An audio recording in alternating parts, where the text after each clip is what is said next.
Due to the extreme heat, Flora, the proprietor of a repair company, wakes up drenched in perspiration. She's surprised when her landline begins to ring because no customers have called her all morning. She answers hesitantly, irritated. Flora mutters in this heat and says, "Who could be calling me?" The caller replies, "Hello? Is this the Flora Seas repair shop?" Flora pays close attention as she carefully considers the caller's request. Flora apologetically answers, "I apologize, but my workers could experience heat stroke to the intense heat today. Today we're not accepting any repair requests." The caller is persistent and says, "I know, but I'm prepared to spend more. Please allow me one exemption." Flora gives the offer some thought. Flora, after a pause, replies, "Okay, but I'll need an extra $200 as payment for the trouble." "That's fine, I agree. I'll cover the additional fees. I'm grateful." After hanging up, Flora goes right to Ken's room where he's having trouble falling asleep due to the heat. Ken appears to be worn out as he's swarmed by insects. Flora excitedly tells Ken, we need to make repairs right away." Ken replies with his eyes closed, "I'm not going outside in this heat. It's intolerable." Flora gives it some thought and then says, "That caller's voice was so endearing," she thought. "But I suppose it's okay, Ken, if you decide not to go." Ken's eyes suddenly open wide as he learns the caller was a female. "Wait, you said the caller was a girl?" Ken surprisingly asks. Flora nods.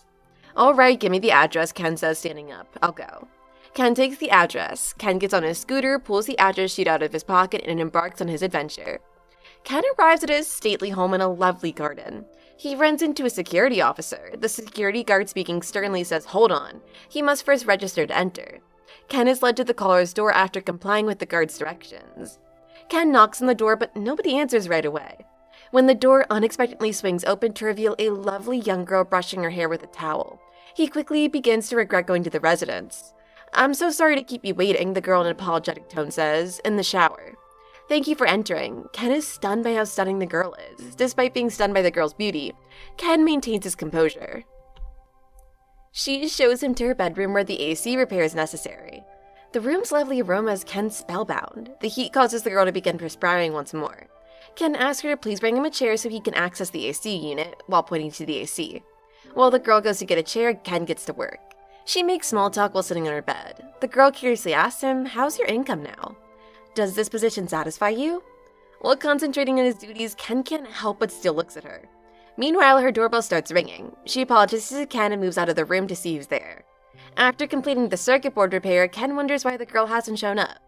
He makes a decision to look into the voices he hears coming from the living room.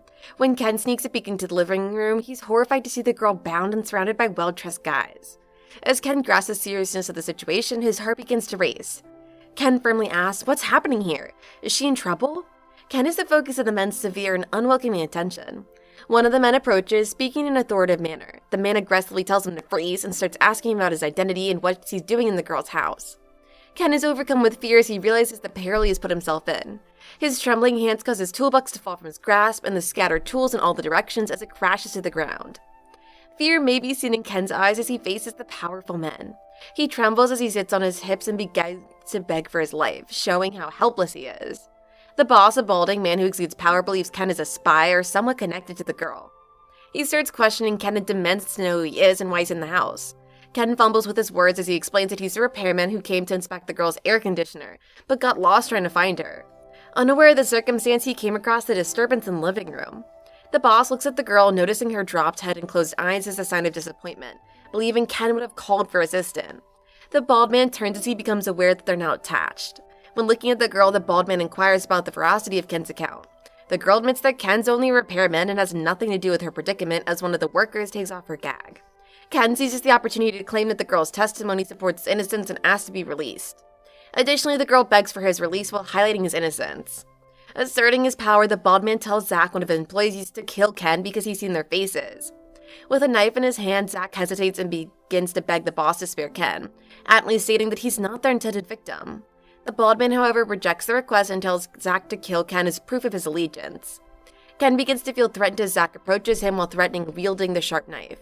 Ken is still lying on the ground with his back to wall, gripped by fear and uncertainty. Ken's body is wet with perspiration and his terror is apparent. Zach keeps moving forward menacingly while insulting Ken and blaming his unfortunate circumstances. Given the razor sharpness of the knife in his possession, Zach promises Ken that his death would be quick and painless, while a diabolical grin spreads across his face. Ken begs for his life while still holding onto his hips, his despair clear in his voice. The girl begs out, begging Zack to save Ken, but her pleadings are ignored. Ken instinctively holds Zack's hands with all his might as he approaches and raises the knife to strike, pleading for his life. Everyone in the room turns to see this unexpected change of events, which causes a moment of astonished quiet. Ken gives a potent speech after experiencing an adrenaline rush. In a fit of adrenaline, Ken punches Zack hard in the abdomen, sending him sprawling to the ground with the knife dropping from his grasp. Zack writhes in pain, clutching his hurt stomach, and his face is covered in tears. Even Ken finds it difficult to accept what he just did.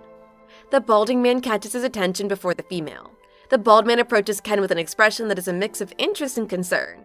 It's obvious that the bald man sees Ken as more than just a repairman. He tells one of his employees, Roger, to gag the girl once again and then carry her to the vehicle.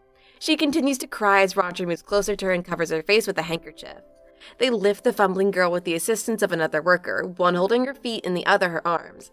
The girl kicks Roger repeatedly, but he reacts angrily and commands her to give up the fruitless fight. Ken is left alone with the bald man after they leave the room. The bald man takes off his coat and dress shirt, revealing a lean, athletic body in a deliberate show of authority meant to frighten Ken. He prepares for a fight by cracking his neck and knuckles, telling Ken that if he can overcome the bald man, he'll be free to assist the girl. The bald man says he hasn't tried his abilities in far too long and is excited about the chance. Ken was shocked to see the bald man. Ken regrets his rash punch at Zack because he was so taken aback by the bald man's power and assurance. The bald man emanates a sense of unshakable confidence and thinks that he alone is capable of killing Ken.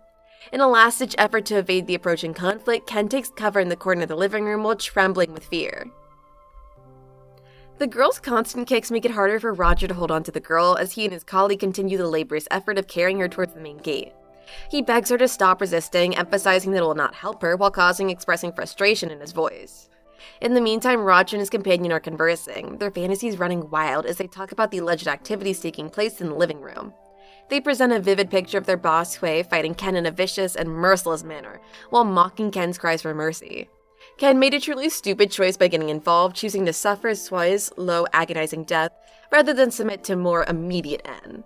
They have no need to have any doubts about Hui's strength because they can easily see him defeating Ken. When they finally get at the main gate's entry and set their eyes on the serene garden beyond, the unexpected happens all of a sudden. Unprepared, Roger's attacked from behind with a force that causes waves of excruciating pain to ripple through his body. He screams loudly before falling to the ground and clutches his fractured head. The cause of this shocking turn of events becomes clear: Ken, who was standing there with a sly grin on his face. He was the one who struck Roger with the heavy blow, his head taking the full hit from the wooden chair. The others at the main door are transfixed in shock as their conviction in Hui's invincibility is broken by this unexpected display of power from the weak-looking Ken. Hui is unconscious and lying motionless on the floor of the bedroom. Drool is dripping from his slightly open lips and mixing with the blood that is trickling from his head wound. When Roger and his partner see this terrifying scene, they're overcome with panic and are compelled to run away from Ken's dominating presence. They swiftly flee after severing all ties to their deceased commander. Meanwhile, Ken throws his slippers aside and chases after them while sporting a triumphant grin on his face. He's propelled by a wave of newly discovered confidence. The positions have switched and Ken now enjoys seeing them struggle to outrun him and taking pleasure in their suffering. He mocks their valiant effort while savoring the sweet taste of success. Ken returns to the girl and offers a helping hand to help her escape after suffering from imprisonment. The weight of their shared experiences still hangs in the air as they move together towards the shelter of the lounge.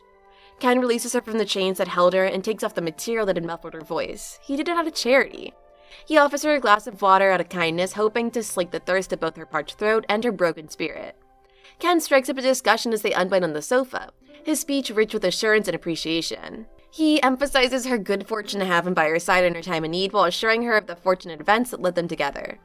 The girl praises him from the bottom of her heart for his selfless act of valor that freed her life from peril, her voice quivering with a mixture of relief and gratitude. The weight of her praise has softened Ken's demeanor, and he jokes about the absurdity of their shared times in her bedroom, causing a blush to spread over his cheeks. Realizing that his statements might have been misunderstood, he rapidly clarifies his meaning, reiterating his character as a trustworthy person with a decent heart. He apologizes for his joke's inappropriateness and tries to strengthen the relationship by reinforcing their shared trust and understanding. The girl's eyes begin to close in agony as their talk continues, and her hand automatically reaches for her temple. She admits to Ken that she has a severe headache, an unwelcome companion that makes the after effects of the tragedy she experienced worse. Ken is thinking about how to ease the girl's suffering as the room is wrapped in an unpleasant quiet with the tension in the air. All he wants to do is relieve the girl as she's still thinking about the terrible incident. The girl asks Ken to leave if his work is done, abruptly breaking the silence. Ken chuckles and reminds her that she still owes him money for her services. The girl acknowledges her error and apologizes for her negligence. She timidly responds that she regrets not paying him yet. When she makes a move to leave the room with the money in hand, Ken steps in from behind and advises her to first phone the police. Ken thinks it's crucial to involve the authorities because Wei is safely confined in the bedroom and is helpless due to the cloth that's shackling him and the ropes he's tied with. The girl nods in agreement and walks over to her cell phone, dials the number, and tells the person on the other side about the terrifying event. The receiver interrogates her that Ken belongs to a gang or something, to which the girl hangs up the call and starts texting the guy. But Ken worries that the addressee might not actually be a police officer. Ken is relieved to see that the girl is in fact speaking with the police when she switches to texting and then makes another call, telling the circumstances once more and this time specifically noting the 4 burglars and the heroic efforts of the repairman to save her life. Ken is suddenly aware that there are more than 2 people approaching as he draws closer to the muffled sound of leather boots. As the girl continues to talk, Ken's instincts take over, causing him to get up from his seat and grab the girl by the shoulders. She looks at him in confusion, seeking explanation. Ken warns her not to ask questions, emphasizing the shortness of their time together and the severity of the situation. Both of them start looking at the door. Thank you so much for watching. Please check out these other videos and make sure to subscribe and press that bell icon to know about our latest videos.